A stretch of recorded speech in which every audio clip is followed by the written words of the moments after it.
একজন বেলুন বিক্রেতা মেলায় লাল, নীল, হলুদ, সবুজ রং বেরঙের বেলুন বিক্রি করে জীবিকা নির্বাহ করত।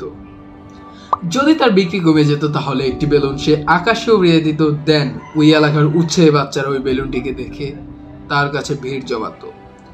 এভাবেই চলছিল দিনকাল। কিন্তু একদিন হুট করে তার পিছন থেকে কেউ জামা ধরে টান দেয়। সে ঘাড় ঘুরিয়ে দেখলো একটি বাচ্চা ছেলে, এবং ওই বাচ্চা ছেলে একটি প্রশ্ন করে, আচ্ছা, কালো বেলুন কি আকাশে ওড়ে না?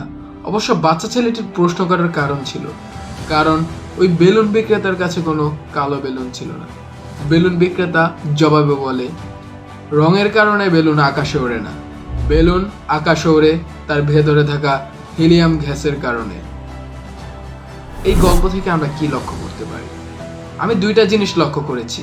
Number 1, marketing strategy.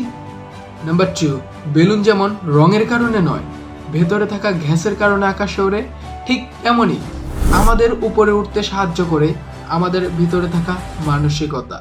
তাই আমাদের উচিত ইতিবাচক মনোভাব গড়ে তুলি, নেতিবাচক মনোভাবকে বর্জন করি। ধন্যবাদ।